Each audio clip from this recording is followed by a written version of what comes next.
Dakle, prosveti jesu potrebne reforme posle najveće obrazovne krize koju imamo od stvaranja moderne srpske države, i to reforme u dva pravca.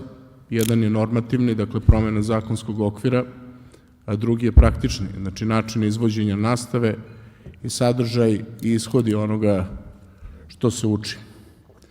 Ako govorimo o normativnom aspektu, mi već imamo pripremljena 4 zakona.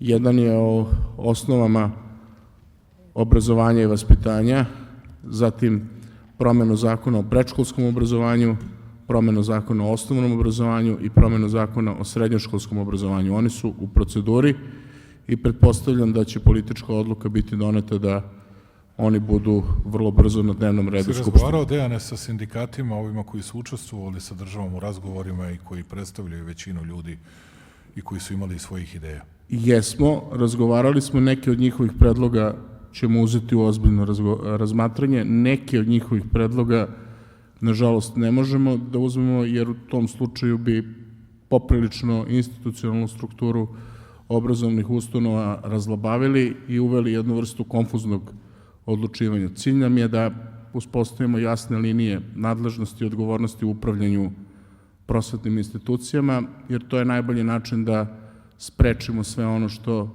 nam se dešavalo prošle godine. Što se tiče zakona o univerzitetu koji često pominjete, mi imamo ideju koja bi išla u dva pravca. Jedna je promena strukture upravljanja visokoobrazovnim ustanovama, gde je moje mišljenje, ovo kažem kao neko ko je proveo vreme na visokoškolskim ustanovama i kao građanin Srbije, a negde i kao resorni ministar na kraju, da osnivač i glavni finansijer visokoškolskih ustanova mora da ima veći uticaj na njihovo funkcionisanje i upravljanje. Druga stvar, potpuno podržavam vašu ideju o povećanju konkurencije na tržištu usluga visokoškolskih ustanova i u tom smislu naš pilot projekat, neki budući zakon o visokom obrazovanju, je podrazumevao transnacionalno obrazovanje.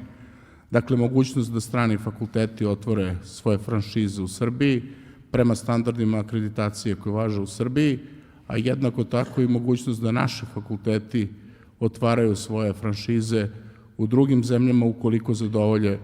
Neko će da ti uveze Đokića, aj nemoj majke. Pa neće Đokića, ali verujte mi, hoće. Što da prave blokade tamo? Ne, neće njega. Neće njega sigurno.